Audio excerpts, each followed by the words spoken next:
If you want to watch Liberals get squirmy, all you have to do is highlight their hypocrisy. Today, I introduced a private member's bill banning municipalities from dumping their raw sewage into our rivers, lakes, and oceans. This is, of course, necessary because you may recall in 2015, former Environment Minister Catherine McKenna gave the City of Montreal permission to dump 8 billion litres into the St. Lawrence. That's just disgusting. So today, I introduced a bill to ban that practice. And what did the Liberals start to do when I started to point out their failures on the environment? They started using ridiculous procedural arguments to shut me down. Take a look at this video. The Honourable Member for Regina-Qu'Appelle. Thank you very much, Mr. Speaker. And this bill will make it illegal to dump untreated wastewater into any body of water that contains fish habitat.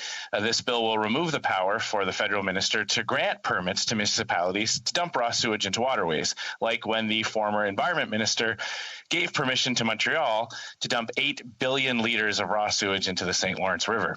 When it comes to the environment, this prime minister acts completely phony.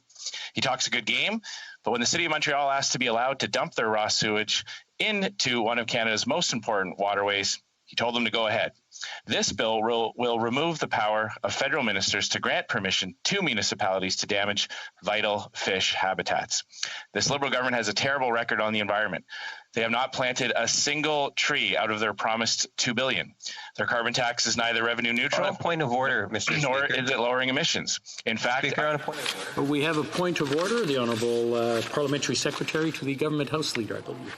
Yes, Mr. Speaker, the member knows, and you just indicated that when a member introduces a bill, they're supposed to give a brief description of the bill, not provide a political commentary, which might not necessarily be accurate. Okay.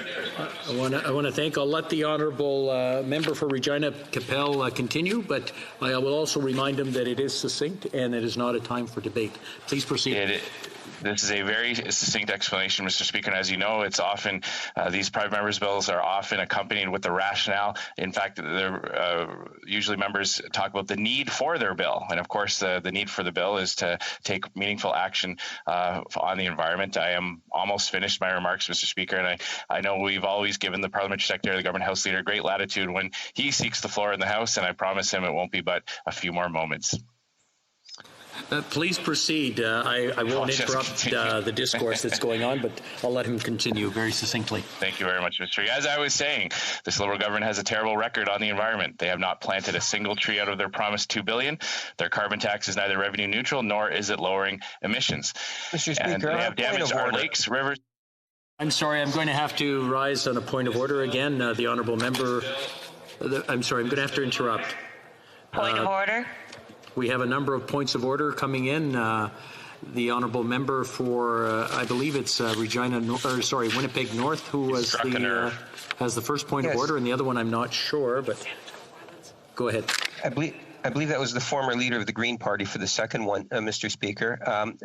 I just wanted to reinforce, you just made a ruling, and we all know that providing a commentary or a political, it's not a debate. The member should be just giving a brief description of the bill. And the member knows full well that that's the case, and I would ask him to respect the rule. Yeah. Okay. I am, of course, speaking to the bill. The irony here is that the Parliamentary Secretary... If the Honourable Member for Regina-Qu'Appelle can hang on, we have two more points of orders that that have come up with what he's had to say. The first one is to the Honourable Member for Sewage, and then we'll move on to the second one. Yeah, thank you, Mr. Speaker. I rise with some trepidation to support the point of order just made by the Honourable Member for Winnipeg. The former leader of the official opposition knows full well that what he is doing here as a former speaker, he must know this is a violation of our rules. I, by the way, agree with him entirely about the terrible record of the current Liberal government.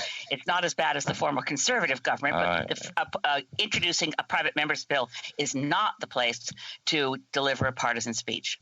Okay, I believe we slipped into the same thing we're talking about, but the Honourable Member, l'Honourable Député de Louis-Saint-Laurent. Oui, merci beaucoup. The Honourable Member for Louis-Saint-Laurent.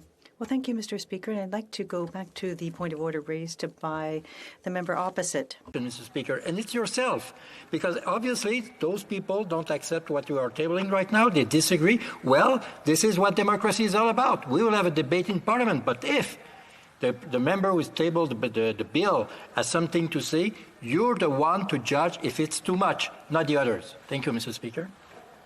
I want to thank the honourable member. And usually what happens, though, is it's on a point of order that it gets brought back, and then it's up to the Speaker to decide. And I want to thank the honourable members for bringing that up.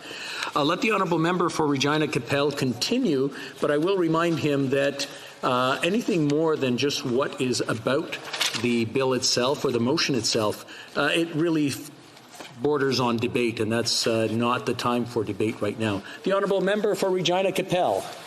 Well, Mr. Speaker, I will absolutely respect the guidance there, and out of the interest of allowing the House to proceed to orders of the day, I will just briefly touch upon the aspect of this bill that allows municipalities some time to upgrade their systems. The coming into force component of this bill is designed to allow municipalities across the country who may yet not have the capacity to fully treat the water that they emit into waterways to do so in due course. And so I thank you, Mr. Speaker. I thank the indulgence of members, and I think it is very telling that when Conservatives propose meaningful measures to improve the environment, Liberals get pretty squirmy.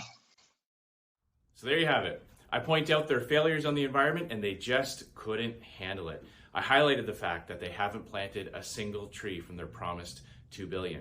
I've highlighted the fact that the carbon tax is neither revenue neutral nor have emissions gone down. In fact, under Justin Trudeau, emissions have reached their highest level since 2007. And of course, their terrible record allowing cities to dump raw sewage into important waterways like the St. Lawrence. They try to use ridiculous procedural arguments to stop me from highlighting their failures.